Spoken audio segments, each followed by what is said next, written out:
everybody, it's Doug from the Mahoney Mine, and guess what?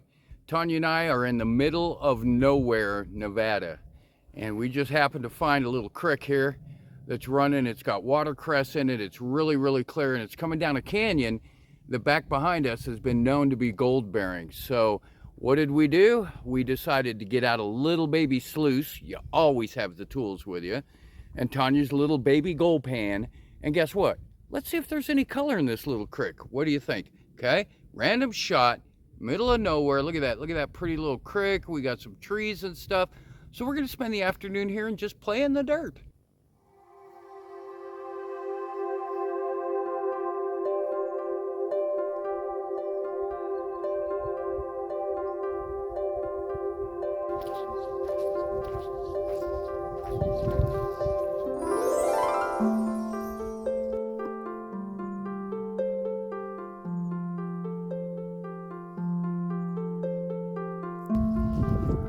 Hi, you want to wave?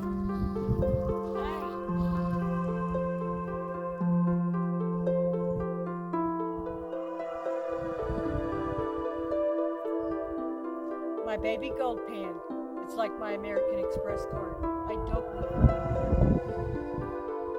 Little tiny one. How many inches is that? 8. A little bitty baby 8-incher. So let's see if we can find you some yellow yummy.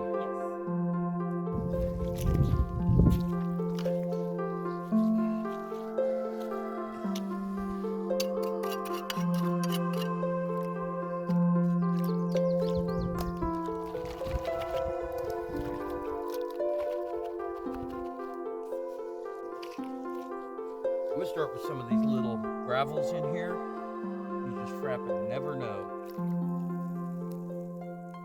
Hey, that's a good little sluice. Thank you, Elaine. One of the great things about being a prospector and having it be your thing and being, you know, everybody knowing that it's your hobby is during Christmas and birthdays, you get really fun stuff. Look at that. That's working pretty darn good. Yes, it is. We'll just play with it here. Who knows what came out of that valley, especially 2 years ago when we had that big snowstorm. There was a lot of erosion.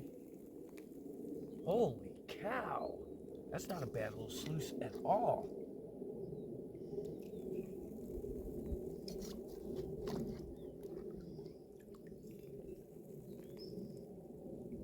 I'm liking this.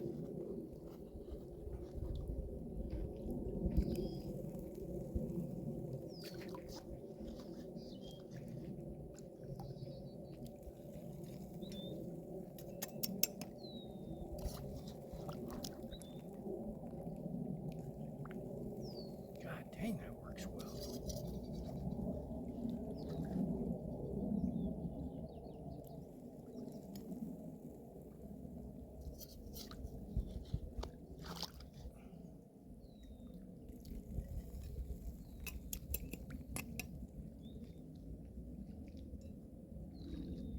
And one of the cool things about this little creek is you can actually see the black sands and the little gravels in there from the years of erosion that's taken place in here. I want to take a shot and let you all see that. See, you can actually see where the heavier gravels are, and there's black sands, and where this creek has cut its way through here. So we're going to try that out and see what we get. We may have nothing, we may have something. Look at Tanya, she's still trying to pick out her honey hole here, her hot spot where the big nugget is. I got it. That's right, a little 3-ouncer, right? That's right.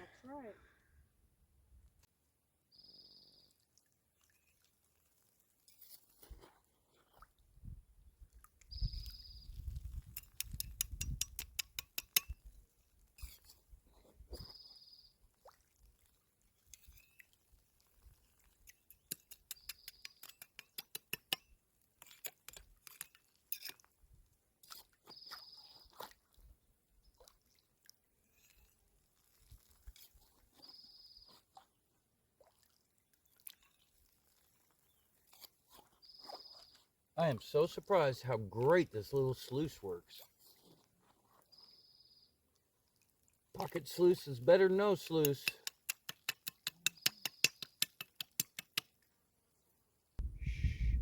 See, this is why we do what we do.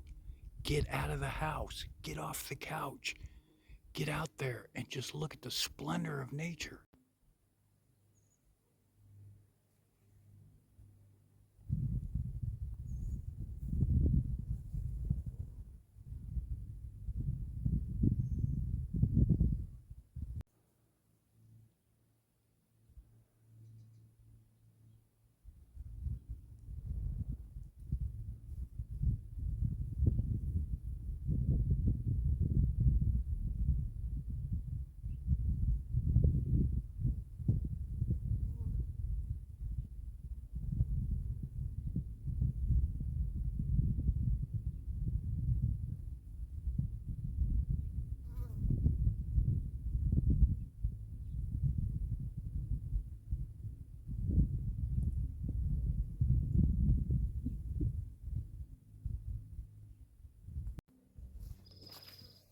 All right, this little sluice is working so good, and I love getting these gravels at it. They're almost like they're pre-processed.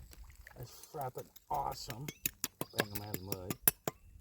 But you never know what can be trapped in these. All that erosion we've had the last few years. Oh, we're losing some of our water here.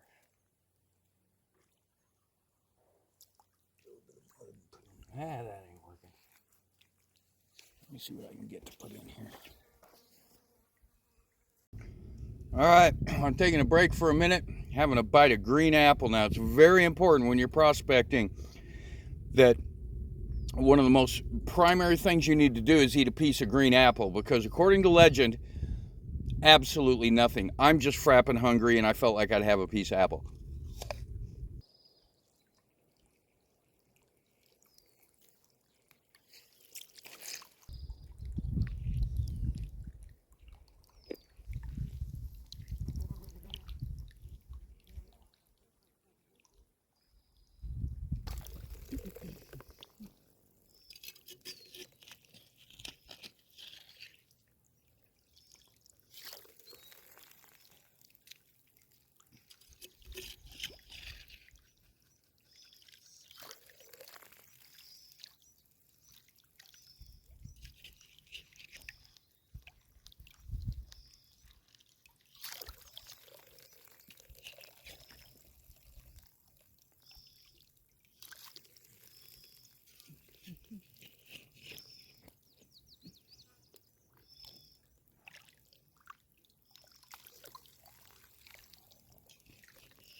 Look at how well that is run out.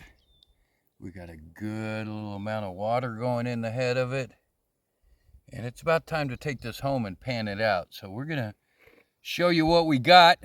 Don't go away yet, because we gotta pan this out. Did we get anything?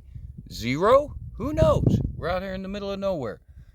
But just like other people I've seen on the internet panning in the middle of a street during a rainstorm, Jeff Williams, we'll pretty much do anything out here. So let's go ahead and take a look at this and see if we got anything out of it.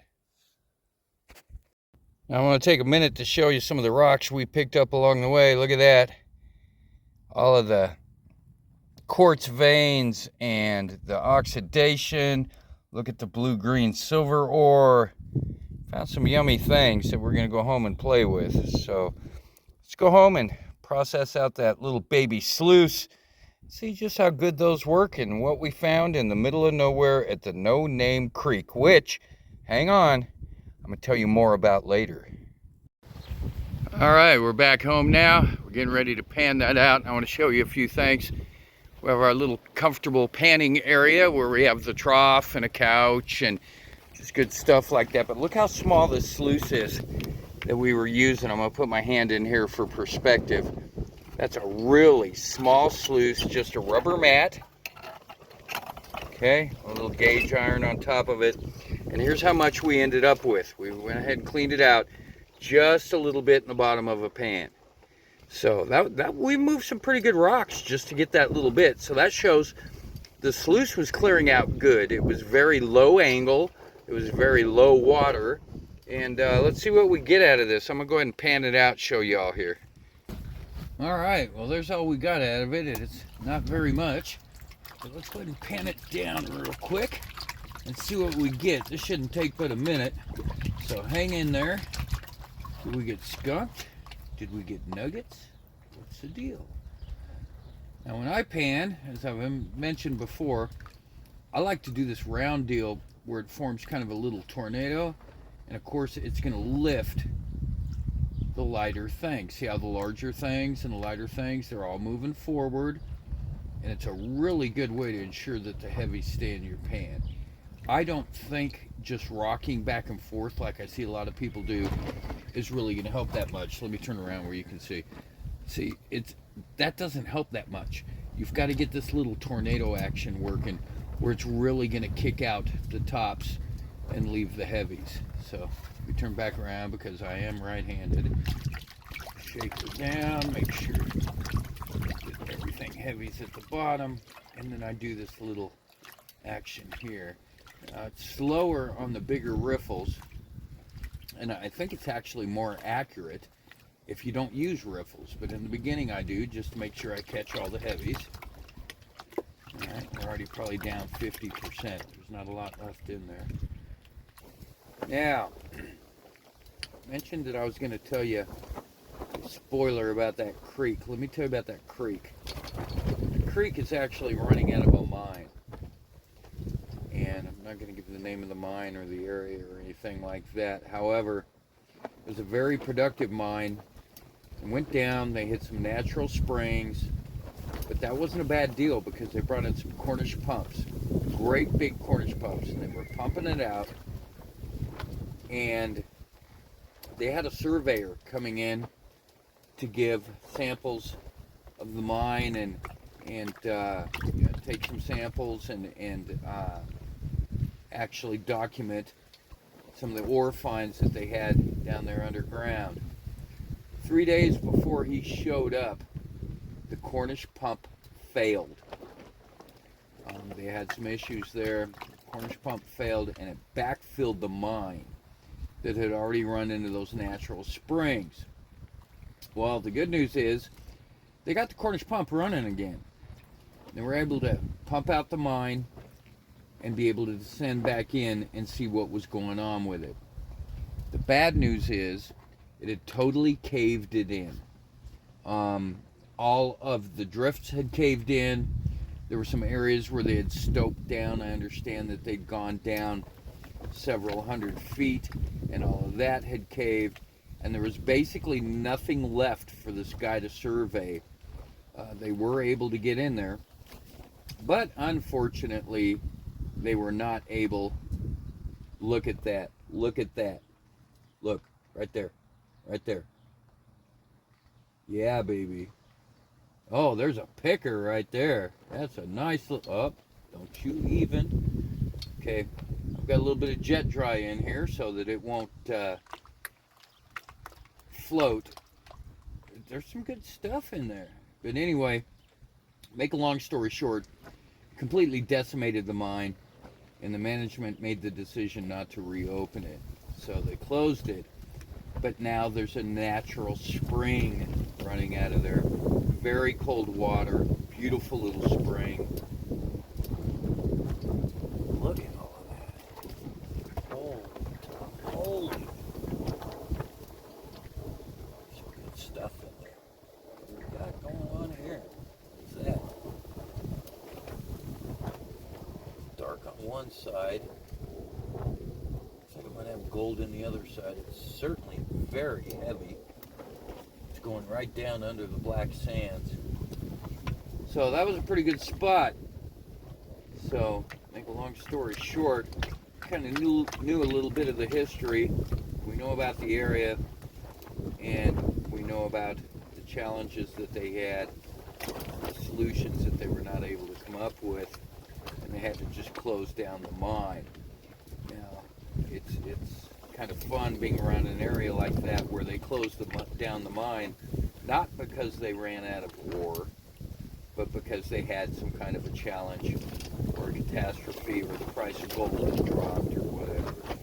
So there's the backstory on it. That spring that we were panning was actually running out of a previously producing mine. It looks to me like at the moment we're not doing too shabby in here. Look at all of that. Holy cow, look at those. Nice. We'll take it all. These are interesting. Little shots. That almost looks like steel shot. It is. It's like a shotgun shot. But you can see all the little pieces in here. So we did really good today. That's probably a really big picker right there. And thanks for watching. Thanks for tuning in.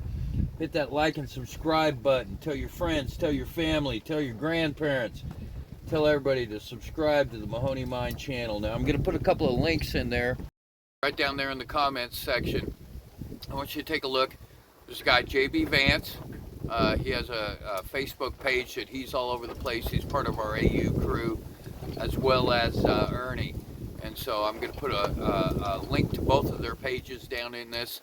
And this has been a great day. It was a wonderful Sunday. I finally got the Ranger running right, and we're able to go up in the hills and explore. That's what it's about. Get off the couch, get out there, and go have some fun. Thanks everybody for watching.